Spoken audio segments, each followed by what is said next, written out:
Hello, everybody, and welcome to the CineChat podcast. My name is Declan McKinney. With me is my co-host, Nick White. Hi, Declan, you all right? I'm doing well. And today, this is the podcast, of course, if you were here last time or you're new here, this is, of course, the podcast where we discuss all things film and television, news, reviews, etc. And today we're going to be talking about things such as the new film Atomic Blonde, and we've also got a ton of comic book movie news to discuss and an awesome fan question from the Detective Marvel. So let's get straight into it. We're going to get straight into the news because there's quite a lot to cover. So this first piece of news is that the supposed length of Thor Ragnarok, which is of course the new Marvel movie coming out at the end of the year, has been kind of stated or leaked by the director himself, Taika Waititi, and it is rumoured to be around 90 to 100 minutes, making it the shortest Marvel movie yet. So what do you think about that, Nick? I'm all for it. I know a lot of Marvel films have been quite long. I know the Guardians films are like hitting 2 hours, aren't they? But in terms of Thor Ragnarok, I think it's going to be great because it looks like it's going to be a very different type of Thor movie. It looks to be very fun. It's very Guardians-esque, isn't it? Yeah, it's sort of more, I'm going to say light-hearted, even though it's got Hela, the goddess of death and everything. But just from what we've seen of the trailers and the fact that they're going through sort of the very retro logos and the music as well being quite heavy again, I think it's still going to benefit it because it just makes the film feel a bit more funny, a bit faster paced, I suppose.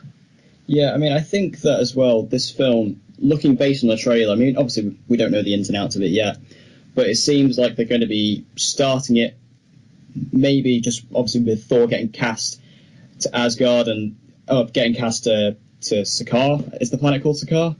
Yeah, I believe so. Yeah, and then it's pretty much going to be non-stop action from there. Like, it looks as we see him get to Sakaar, that's where he meets Hulk, of course. Yeah.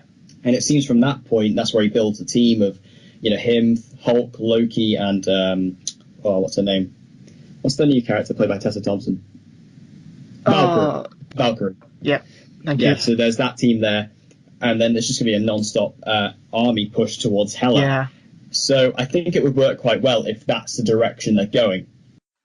Yeah, definitely. I know from the last episode we did, there was obviously D23 and a lot of news to come out of that. I know a lot of people were talking about the Infinity War footage. Yeah. And part of that showed what looks to be carrying on straight from Thor bumping into the Guardians. So I think that just makes me so happy. Yeah, I was going to say that's going to be ace. But I think that's where this film's going to end. It might look as though the good guys have lost, but then it's going to lead straight into sort of him meeting the Guardians, and that I think that would work really well, and I think that also would tie into it nicely being quite a short film, because obviously with the big thing that is Infinity War coming out soon, you don't want the films to be too long to lead up to that. I mean, I know there have been years of films to lead up to this moment, but Infinity War is going to be so massive. You don't want to sort of drown people in everything Marvel in the couple of films leading up to it, do you know what I mean? Yeah. One big question I have, and I don't know where this is going to fit in, I assume it's going to be towards the beginning, but we know Doctor Strange is in the movie at some point. Because we saw, there was a post-credit scene in Doctor Strange where we see Thor in the Sanctum Sanctorum with Doctor Strange, and, it looks like he's trying to help him find Odin. But I just don't know where that's going to fit in. I mean, I assume that's at the start, but how much time is going to be focused on that? Yeah, I know what you mean. Like, they've kept it relatively quiet in terms of him being in a film. Because like I said, at the end of Doctor Strange, there was the sort of funny post-credit scenes where he had Thor was drinking the beer and it just kept filling up. Yeah. So sort of obviously pointing towards the fact that they are going to be together, but they haven't. I don't know if I've just missed it, but I haven't seen much in terms of leaks or anything in terms of Benedict Cumberbatch being spotted with Chris Hemsworth filming this film anyway.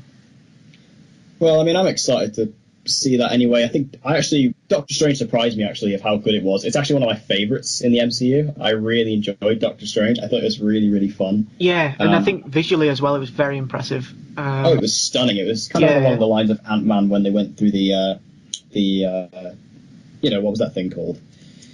Where Ant-Man was flying through that thing. Oh. Where he went subatomic. Yes. Yeah, It was very similar to that.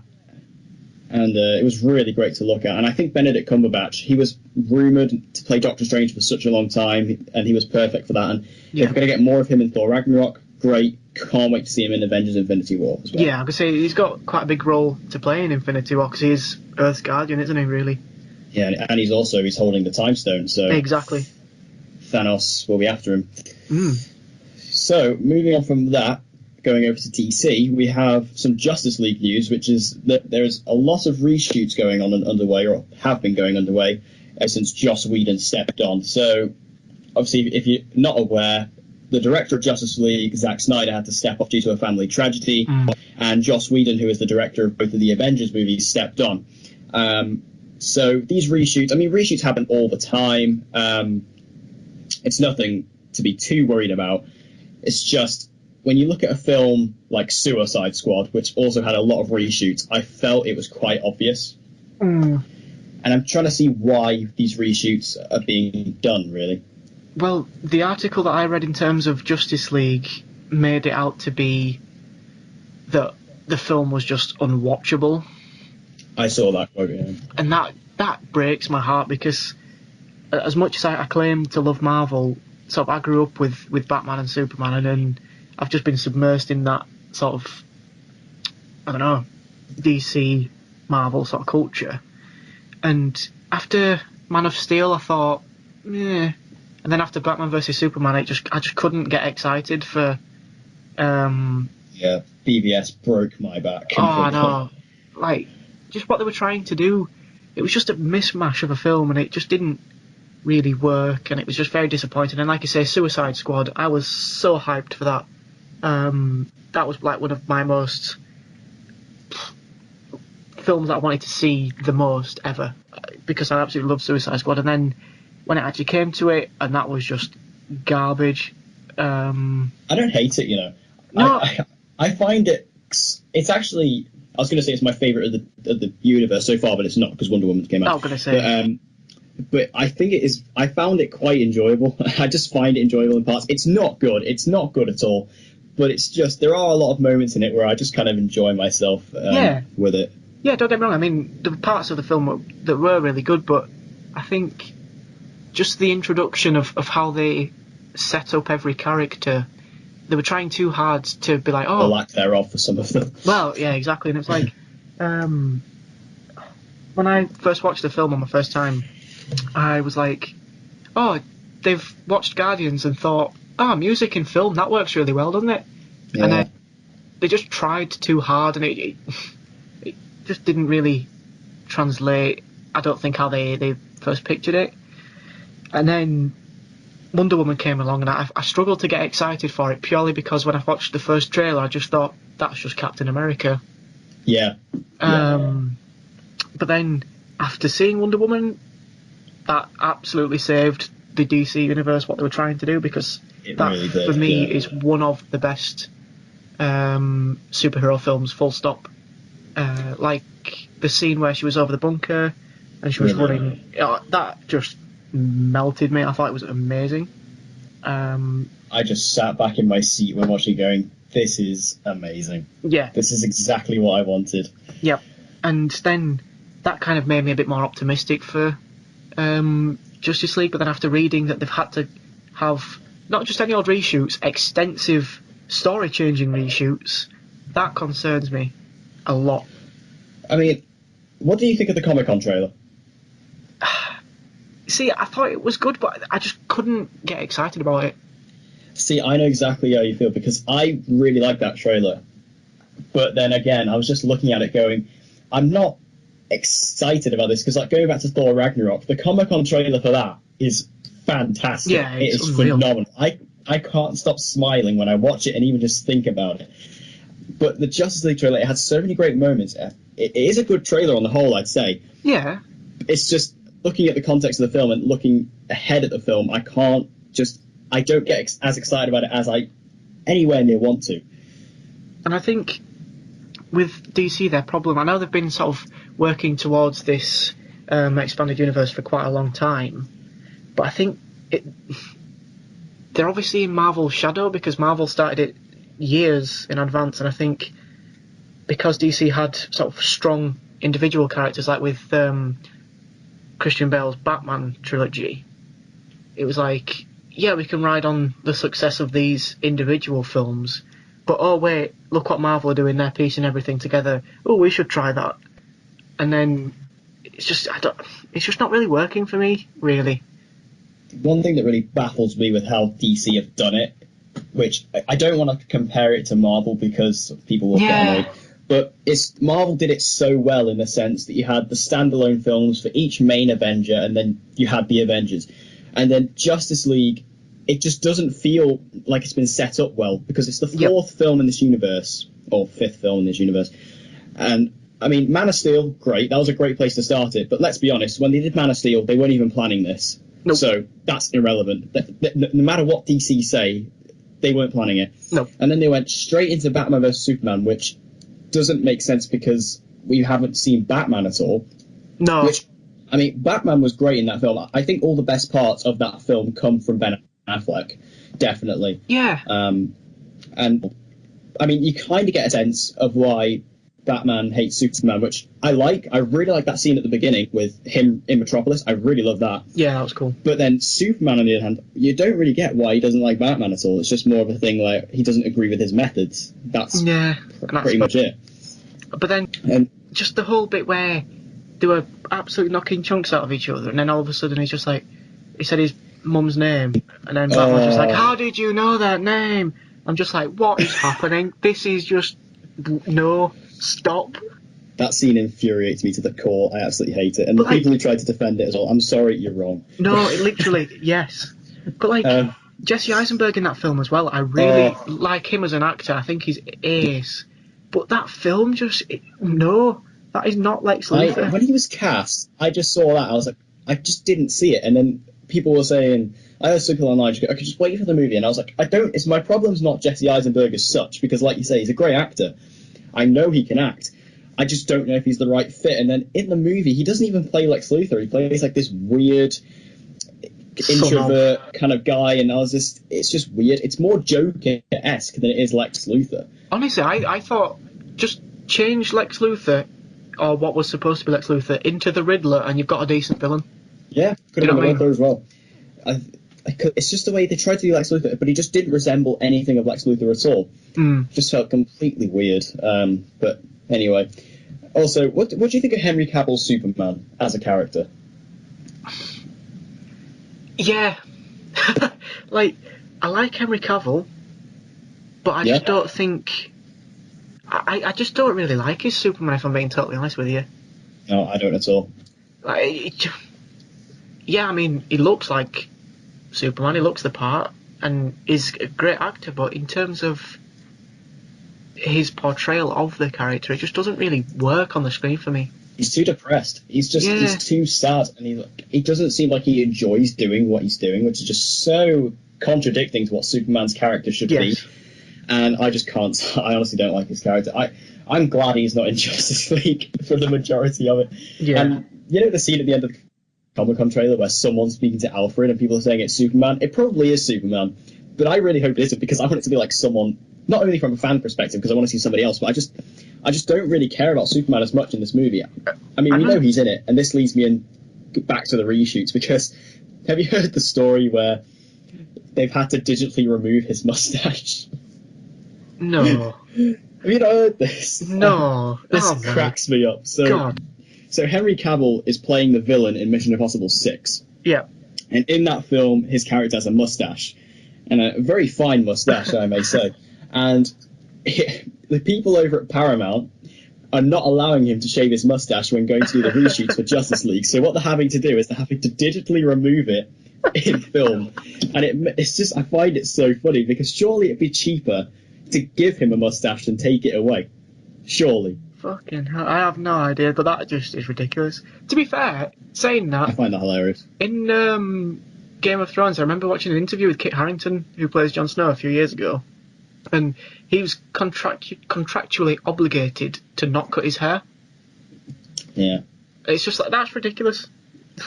But media, film, hey. And also, just one last thing on the reshoots. Apparently, one of the rumours is that they're changing the ending. Joss Whedon's changing the ending. That's a bold shout. Yeah, I mean, we don't know what the ending was going to be, but I've heard rumours that apparently it was. I don't know exactly what they said, but it's either going to be it's including Darkseid or it's taking Darkseid out of it. One of the two.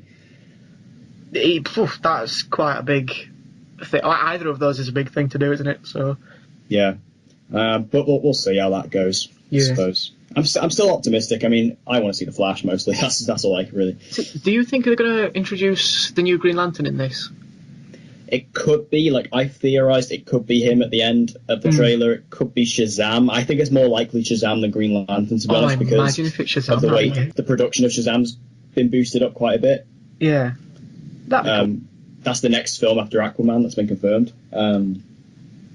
So that tells me Shazam's been cast.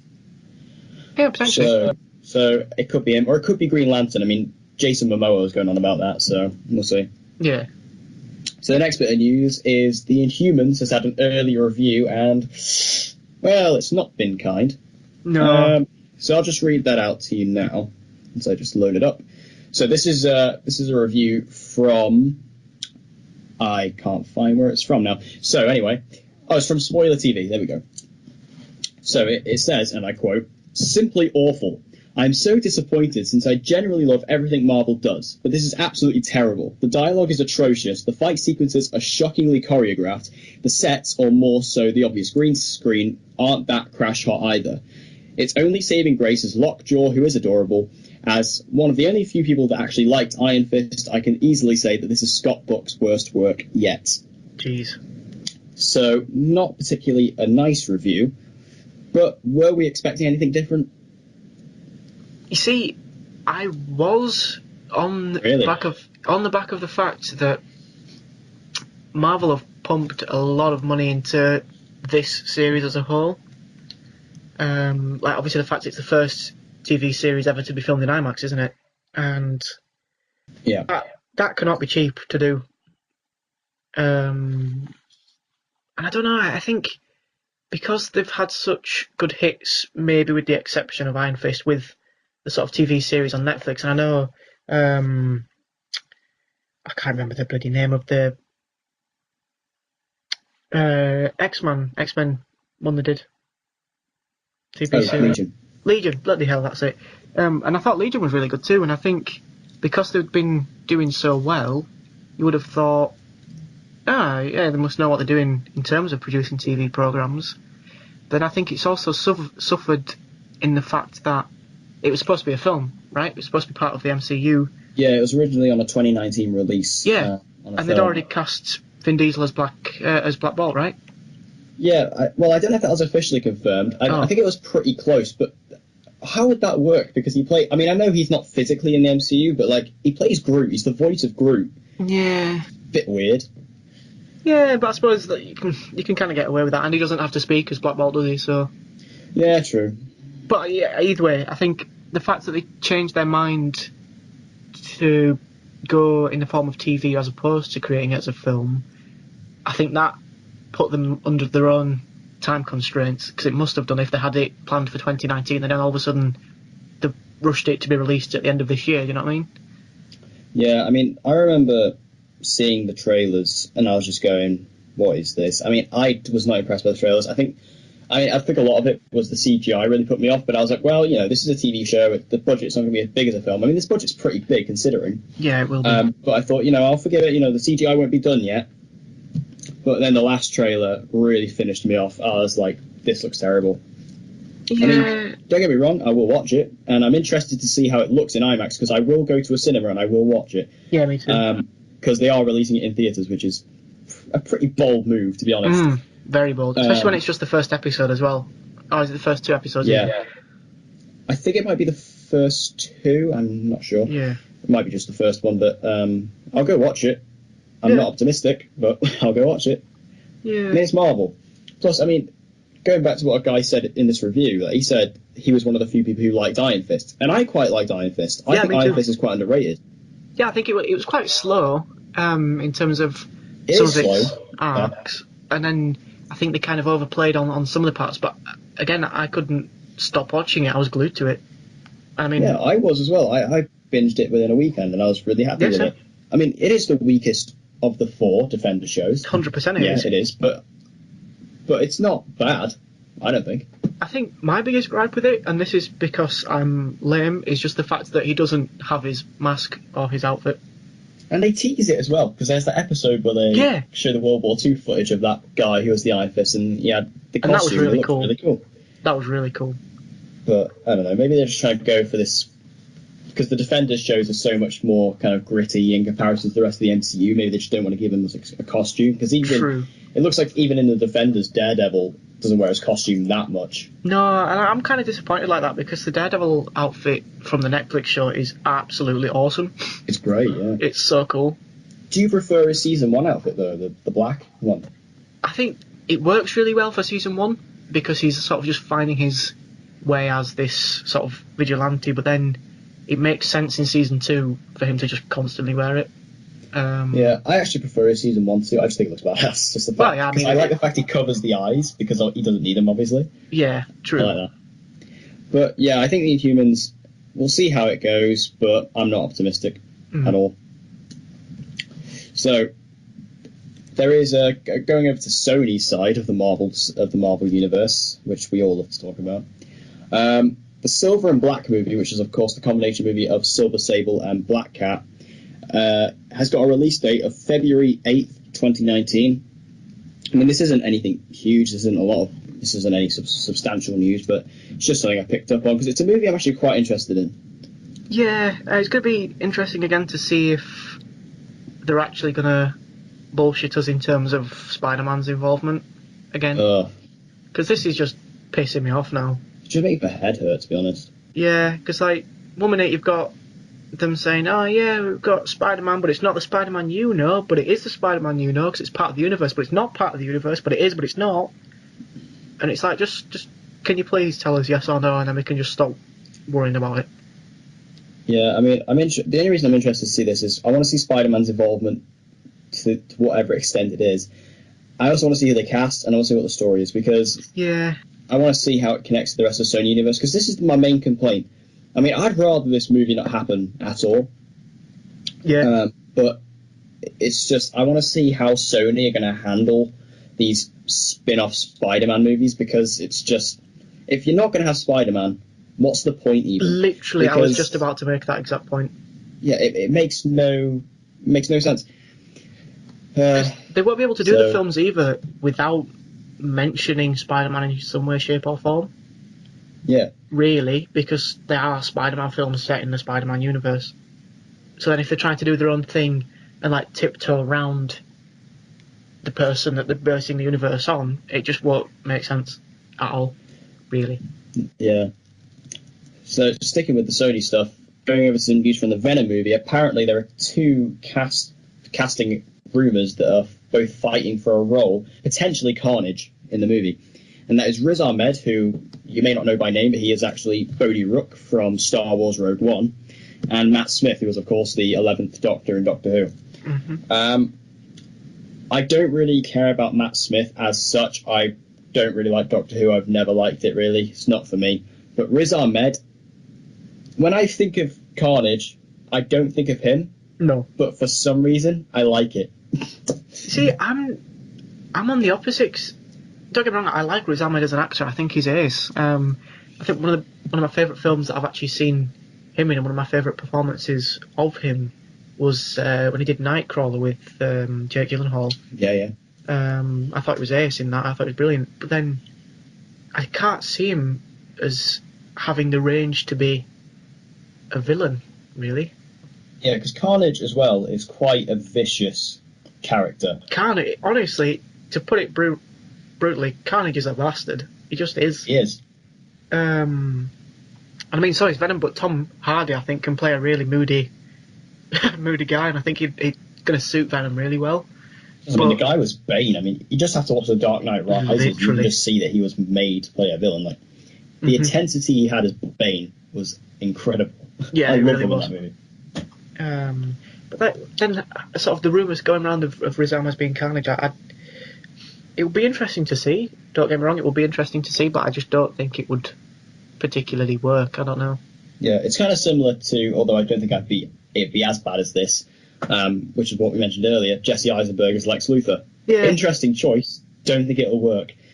Well, it's something new to do with the character, I suppose. Which, I mean, I'm all for it. If you want to try and change someone up, do it. Why not? But yeah, but we'll see how that goes. Yeah. Anyway, so that's all the news. Obviously, that's not everything that came out, but that's just a rough kind of overview of what's been going on.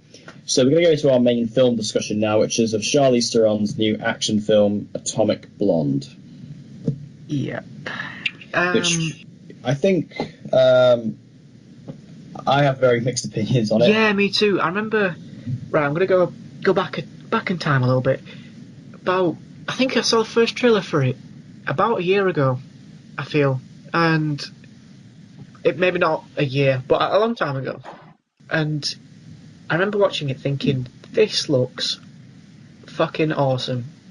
I can't remember why I thought it looked so good. I think it was just like a really fast-paced trailer, a lot of action, a lot of chasing, a lot of just, typical action, spy, whatever you want. So I was really excited to go and see it, and then it's just John Wick, innit? Yeah, I mean, that's kind of the selling point they were going for. They were saying, it's female John Wick, and it is very much inspired by that, by the sense they're doing the stylistic action, kind of the all of the bright colours mixed in with the dark colours. It was very apparent that's what they're going for. Yeah. Kind of a very silent protagonist as well. I noticed that was a big parallel, although I personally think Keanu Reeves was much better at that than Charlize Theron. Just because, I said this in my review, I don't think Charlize Theron was that great in it. I really don't. No, I mean, it's a shame because she is a phenomenal actress, to be fair. She's great. But, like you say, I think you've kind of done something wrong when the side character is better than the main character. Yeah. In terms of James McAvoy, in my eyes, he can do no wrong. Yeah, he's fantastic. Like, I love him in that film as well. It's great. He's definitely the standout performer from me, as is in practically every film he's ever been in. But just his character was a lot more fun than the person that the film's about, Yeah, I feel Charlize Theron, she felt incredibly restrained, and I kind of understand that is kind of the direction they were going for. They were trying to go for that silent protagonist sort of idea, but it didn't work when you've got Charlize Theron, who's such an incredible actress, and you're holding her back from her potential. Yeah, exactly. It doesn't really make sense. I mean, like I say about the film, again, music, which is so important in films nowadays, I thought the music was great. Yeah, soundtrack was great. I thought some of the scenes looked great in terms of the one I really liked probably the most was when she was fighting in the old cinema.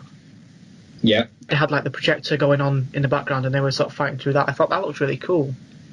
But then the rest of the time, like when she was in the hotel in Berlin, and it's just gloomy. It was just dark and it was dull, and they had lights everywhere, and they were like, oh yeah, we're trying to make something very sort of contrasting, but it just looked miserable. Yeah, I think the overall filter they used just completely dried out the movie completely. Yeah. And that's, again, what they were trying to do, but it didn't work. It backfired on them completely, I thought. As I really did not enjoy that choice. I thought it was too much. Yeah. And I think some of the action scenes in it, though, were really, really good.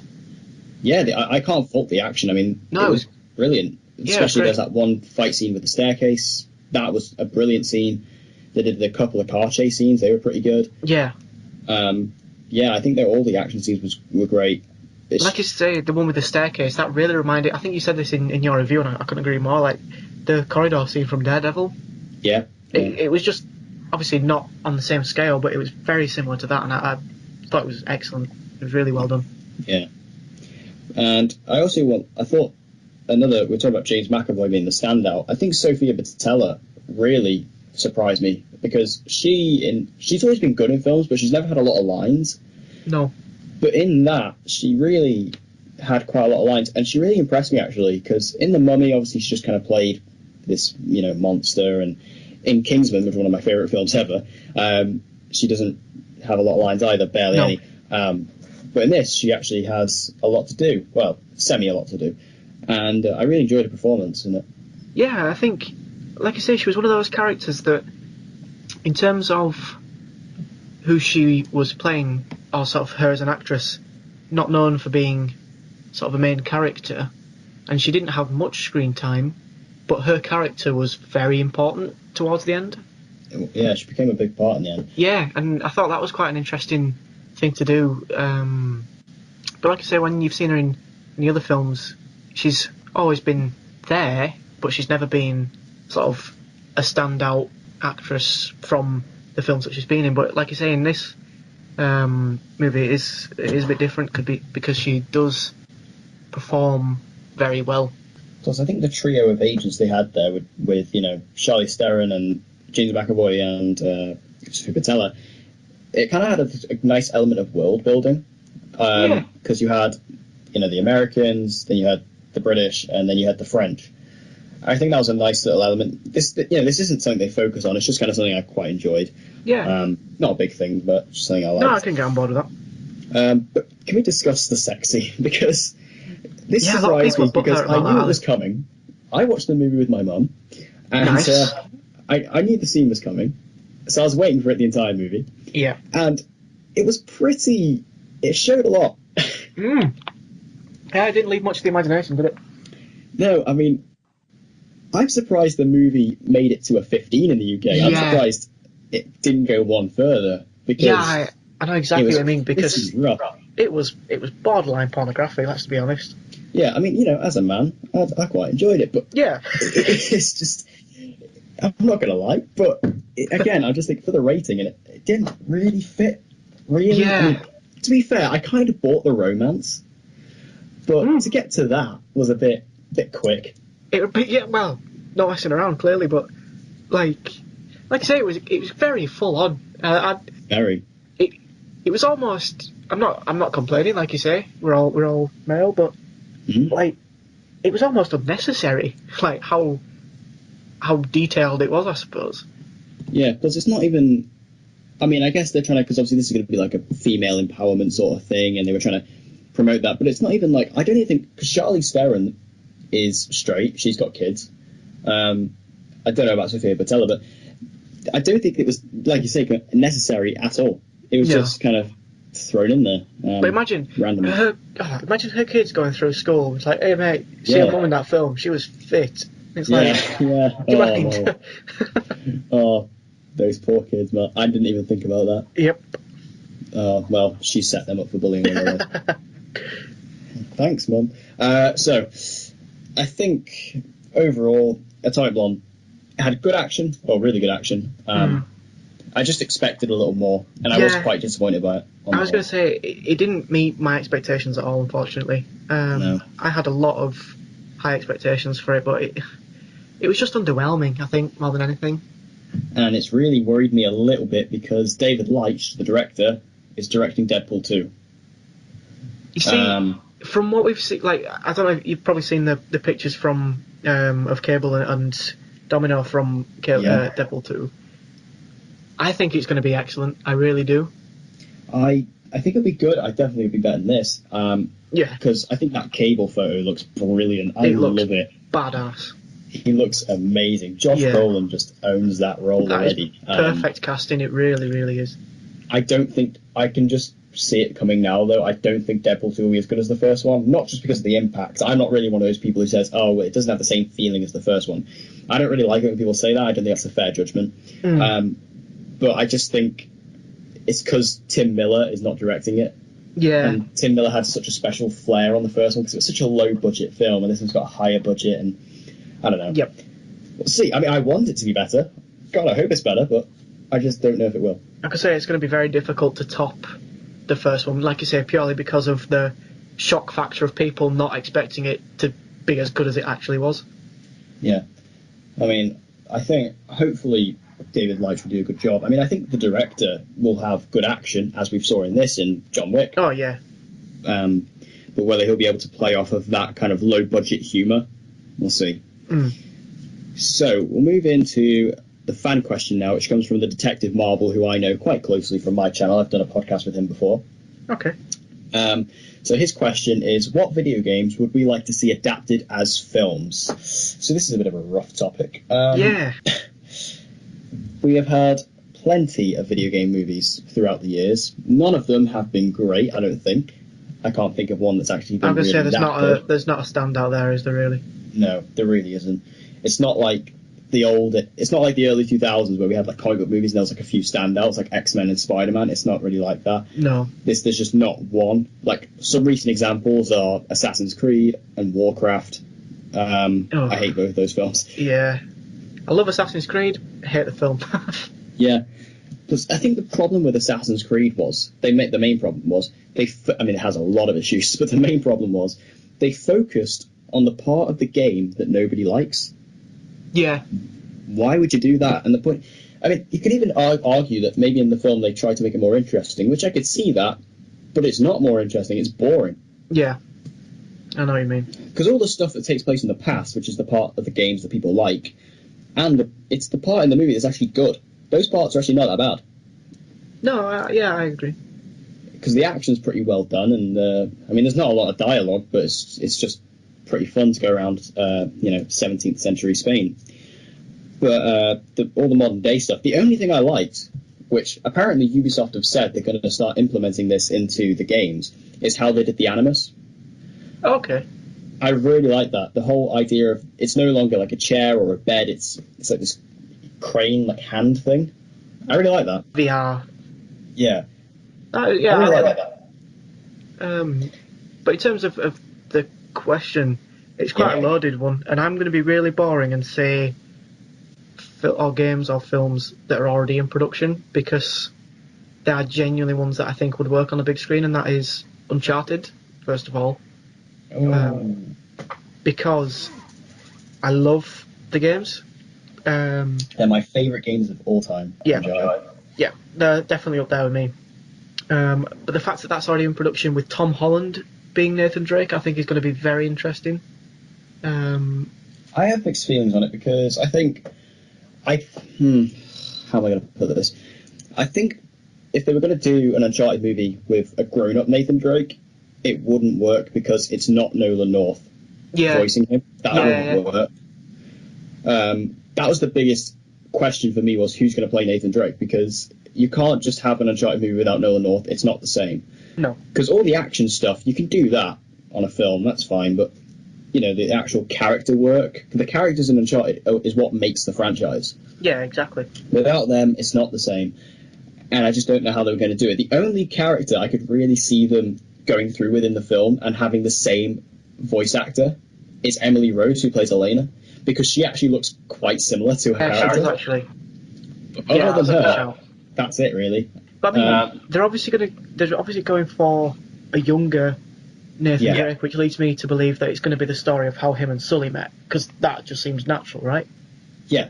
And in terms of casting, I'm just going to throw it out there. I want Ben Affleck to be young Sully.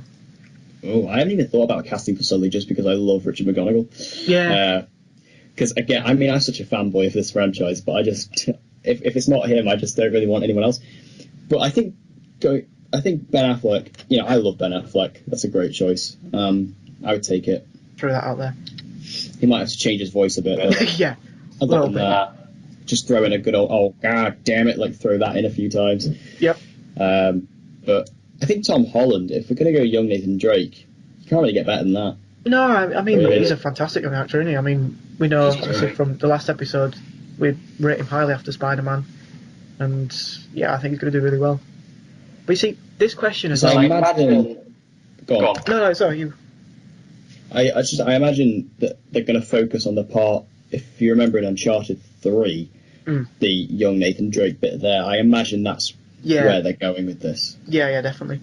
But I was going to say, this question is very, very difficult more nowadays, because when you look at games like Uncharted, they're a lot longer than movies, and they're as detailed and have, I'm not going to say similar budgets, but they're as detailed in terms of story as movies are nowadays. So to scale them down to the big screen is quite a challenge. And another one that I'm going to throw out there is also in production, is Just Cause. Is it? I love Just Cause 2. That's probably up there in my top 5 games of all time. I absolutely love that game. And you know who's playing Rico Rodriguez? I didn't even know this film was happening, so go on. Jason Momoa. Really? That's mad. I don't know how it's going to work because he's just far too badass to be Rico. Because I know Rico don't really give a shit, does he really? But No. I think that it's blown my mind a little bit. Oh, I can't get over that, actually. I don't know if that fits. Yeah, it's weird, isn't it? Yeah, that is weird. I didn't even know that film was happening. I mean, what was it going to be? It's just going to be like, oh my god, Michael Bay direct it. Please get Michael Bay to direct it. That would be amazing. He's not doing Transformers anymore. Get Michael Bay on that. This is like his dream project. This couldn't have been more better written for him. Sorted. Okay, well that's done. There you go. Whoever the studio on that, we've sorted you out there. You can have that for free. But also another one that's in production is The Last of Us. Yeah, I was just going to say that as well. The Last of Us is a mind-blowing game. That is my favourite game of all time. That is my number one. It's probably my third favourite game of all time. Okay. I think it's absolutely mind-blowing. It's just such an incredible story. It's such a different take because it kind of does what The Walking Dead does, but in a lot better way in the sense that it doesn't. It's a game post-apocalyptic, but it doesn't focus on that. It focuses on character. Yeah. And the fact that you have these two characters, obviously you have Joel and you have Ellie, and you focus and you grow to love those characters so much throughout the course of the game. You do. You really love them, and I think again this is the problem that the Uncharted movie is going to have. It's going to be hard to cast those characters. Yeah, it really is. Yeah, just thinking about that now, I'm struggling to think who could play who in my mind. Ellie, you can just get Ellen Page, but then she won't do it because she wants to sue everybody. Yeah, cause she just hated that, so she won't do it. Do you know who I can see? I know she's very, very, very young, almost too young, but the girl that played X-23 in Logan. Well, that movie was very Last of Us for me. Yeah. I could say Hugh Jackman could play Joel. Really, I would get on board with that. That would actually be a fantastic shout. Also, shout out to my boy Dan, Your Kick Media, who will probably be listening. His favourite TV show, which he introduced me to, or one of his favourites, is called Banshee, which is a show I watched, and it's an amazing show. The main actor in that, Anthony Starr, who plays the character of Lucas Hood, I think he'd make a pretty good Joel as well.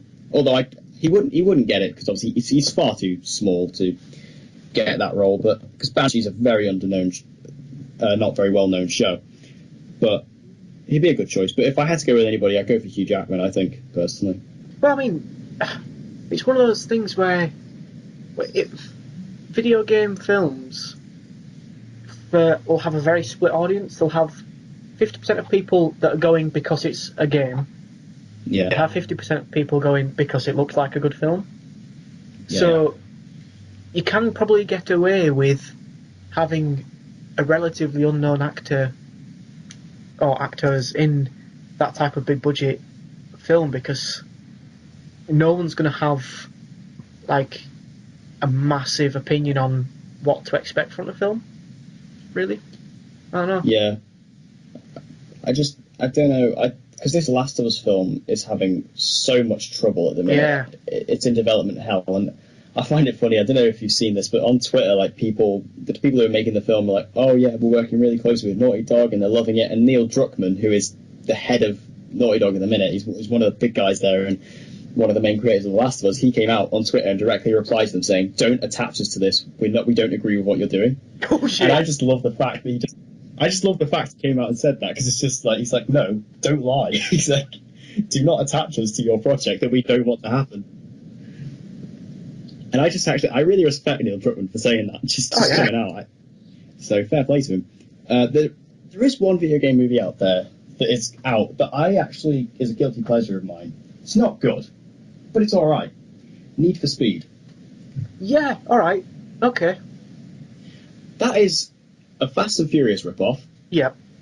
It has nothing to do with the games, although I don't know, you can't really make a story from the games, really. But I think it's a decent film. It's not, I mean, there is some shocking acting in it. Shocking. Yeah. Especially the girl in it. Yeah, she's horrendous in points. And it has Leo from Transformers 2 in it as well, which I didn't clock until ages. But it's also got some actors like Rami Malek's in it, and then you've got Aaron Paul, who is good in it, Michael Keaton, and then you've got Dominic Cooper as well. So it's kind of a mixed bag, but I think it's an alright film, to be honest. I don't mind it. Yeah. But I never really consider it a video game movie as such. I more just consider it, like you were saying earlier, I just consider it a film more than a game adaptation. To be fair, you could say Drive with Ryan Gosling is a rip-off of Driver, can't you, really? Yeah, you could do. But we haven't actually answered the question. No, shit. I've just noticed. I do have one for this, though. I made a video on this a while back. Okay. But it's either a film, or I could have this as a Netflix series. I'd actually prefer this maybe as a Netflix series. Far Cry. Oh, wow, yeah. I think Far Cry, if you take the story of Far Cry 3 specifically, of, like an American student getting shipwrecked or stranded on an island and having to survive there, and you get to see this character development of him slowly losing control of himself. Yeah, that would be it. I think that'd be amazing. Yeah, that's a really good... Because I think Far Cry 3, it's a great story, and I really love the character of Jason Brody. And especially at the end, he's just like this, badass mercenary, hopped up on drugs, just all over the place, he loves killing people. Whereas at the start, he barely knows how to fire a gun. And I think that transition, that's a great character arc. Yeah, that is really good. On the show. Yeah, it is a really good show. Yeah, fair play. If I was going to... yeah. This is going to be random, you're going to have to bear with me. So I'm going to try and explain this the best as I can. But a little old gem of Saints Row. Oh, okay.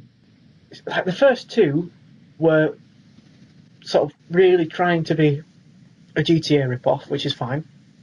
Yeah. And then when you get to the third one, and it's just the most ridiculous clusterfuck of a video game you have ever played, but it worked so well. It's like, it's over the top, but it's self-aware and it knows that it's over the top.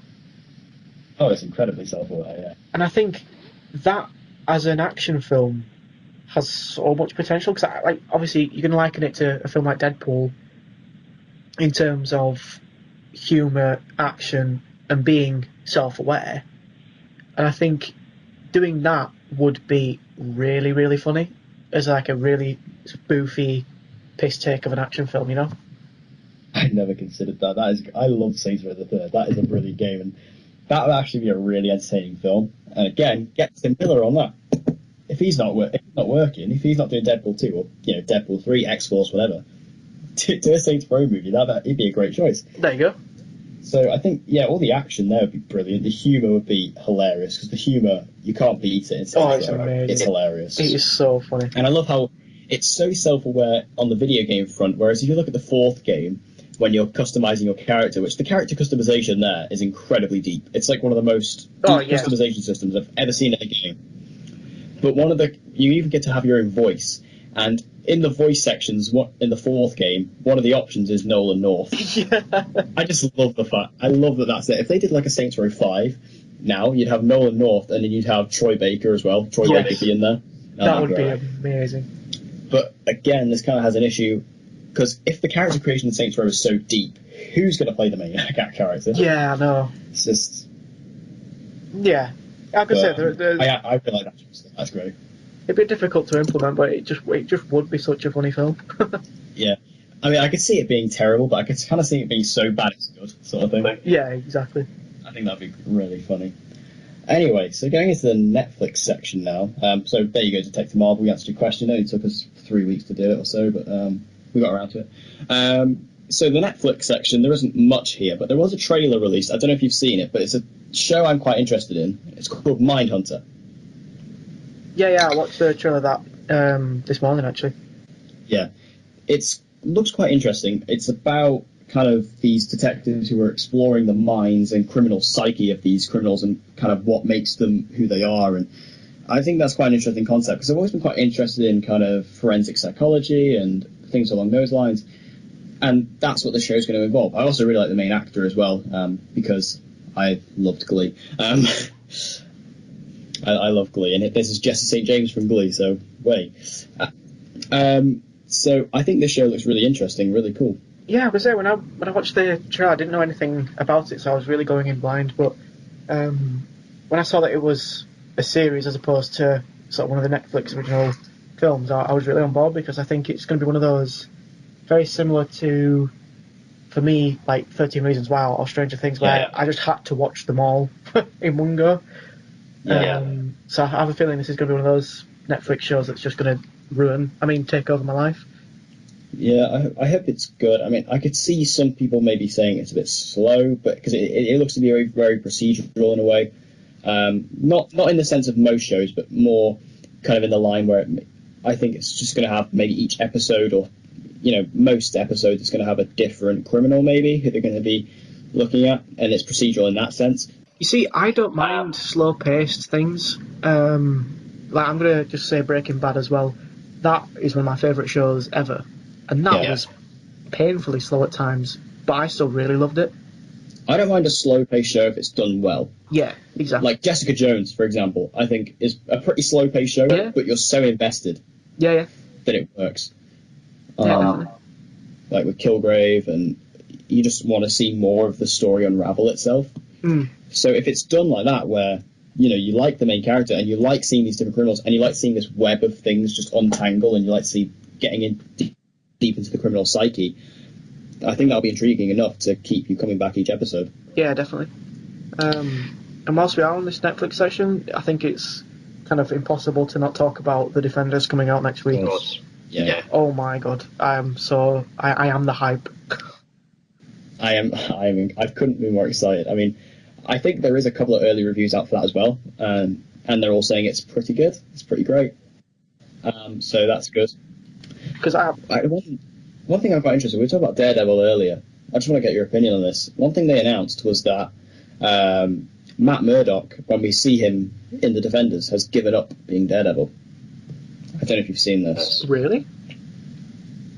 He's no longer Daredevil because he feels at the end of season 2 he failed. He failed City, Elektra died, and that was it. So he gave it up and decided to focus on being a better lawyer on his own, because obviously Foggy left him. Oh, wow. So I think that's quite interesting, and I think it's going to be really cool to see how he's going to get drawn back in. Because we've seen in the trailer he steps into the office with Jessica Jones as it has her lawyer, and I imagine Jessica Jones maybe knows something, and that's how it goes down. So yeah. I'll tell you what, I didn't realise that was the sort of take on it, so that's actually made me a lot more excited now. I think they have confirmed as well that they're going to start off. They've just said they're going to do kind of in pairs. So they're going to start off in pairs. Yeah. I saw that. So Daredevil and Jessica Jones are going to be together at the start, and then obviously you have the classic heroes for hire of Luke Cage and Iron Fist together, which is going to be great. Yeah, that's going to be cool. But couldn't be more hyped for this. No, I have a feeling I'm probably going to watch it all on Friday, to be fair.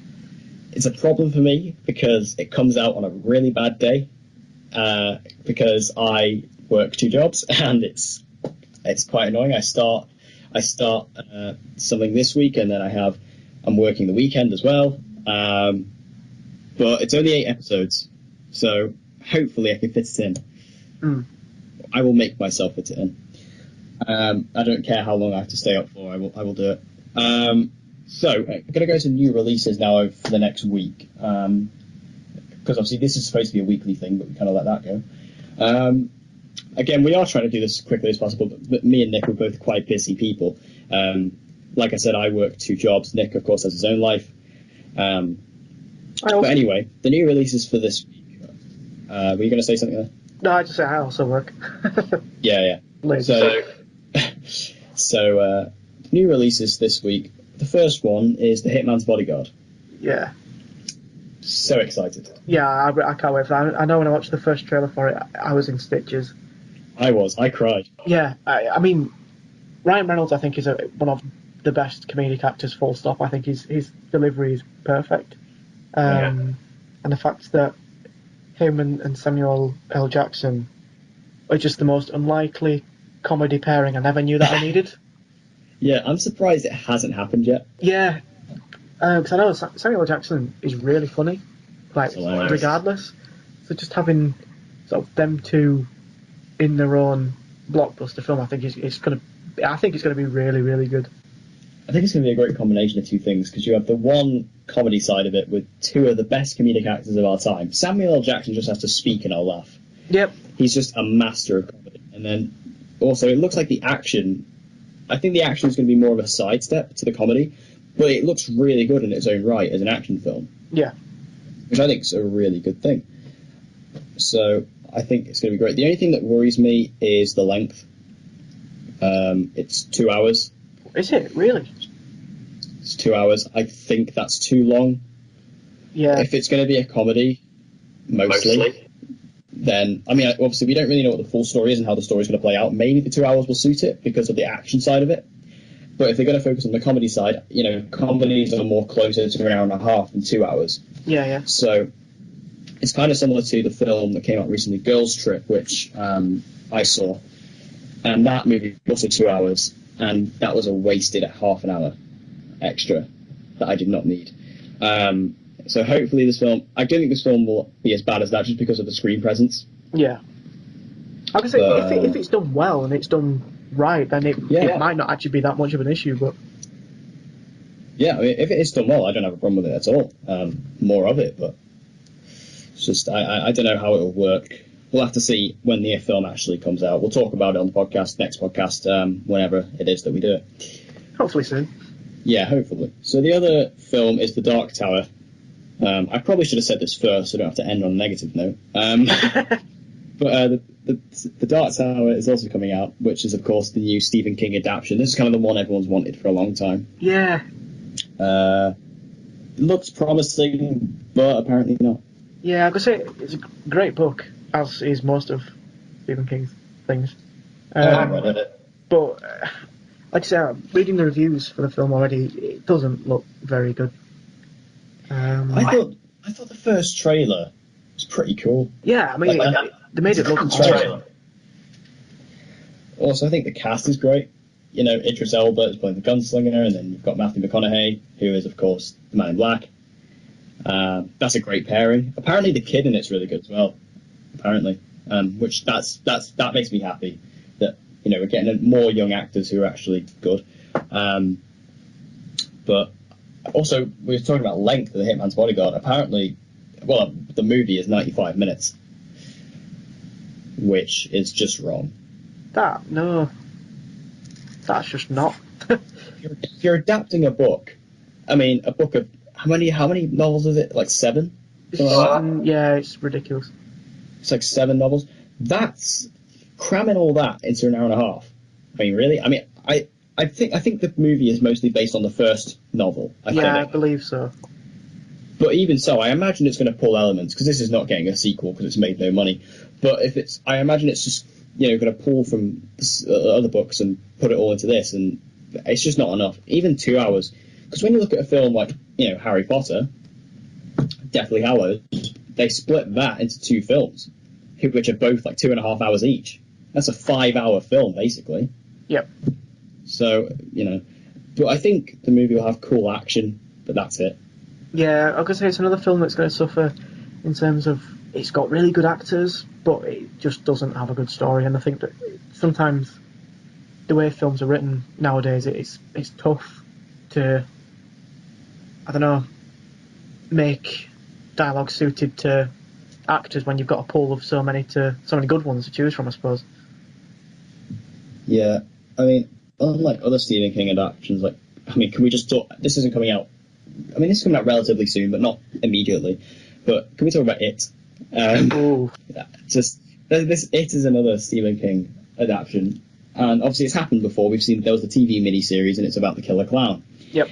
Now, I've never read it. I've never seen the old series, but I am super stoked for this movie because I don't know if you remember this. If you're from anywhere in the world, especially if you're in America or the UK, the reason I'm excited for this movie is last year, about October time, there was this craze going around of all these killer clowns just like scaring people, and that was my favourite craze of last year. I thought it was so funny, and that's why I'm excited for this. I've actually met a clown. I met one. I guess I'll just tell this little story. It's quite entertaining. So I went out to my friend's house because it was like a Halloween party / my friend's birthday. Right.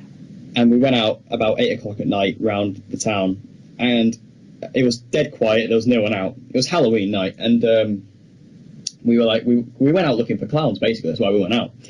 So we go out, and then we're kind of walking along the street, and I see this figure walking towards us. And there's a group of about 5, 6 of us, and then I see it, and I'm going, oh, maybe this could be a clown, joking around.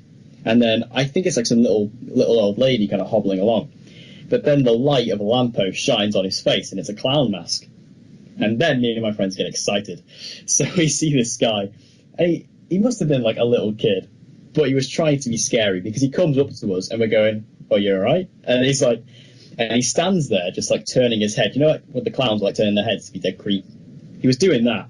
So he was obviously trying to be like one of them. But it didn't really help the fact he had a Sainsbury's bag in his hand full of sweets. Well, yeah, it's kind of an illusion, isn't it? So eventually we stood staring at him for about 2 minutes, and we were all just laughing at him. And then he flipped us off, and then he flipped us off and just like walked off.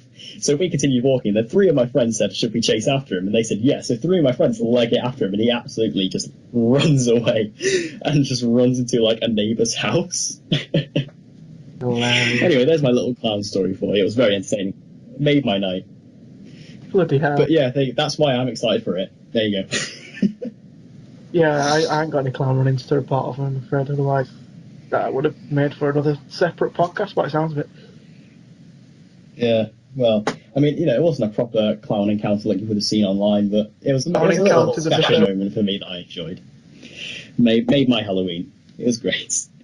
Anyway, so I think we'll leave it there. I think that seems like a pretty appropriate place to leave it. So this was the second episode of the CineChat podcast. I hope you guys enjoyed it. Of course, we'll try and do these as frequently as we can, but we find it quite hard to do it as frequently as we want to. But we'll try and get episode 3 out as quickly as we can. So just to give you a quick preview, if we do it anytime soon, we'll be discussing most likely the films we just spoke about, which is Hitman's Bodyguard and Dark Tower, if we can. So thank you guys for watching or listening. I hope you guys enjoyed it, and that's goodbye from me. And goodbye from me. And we'll see you guys in the next podcast.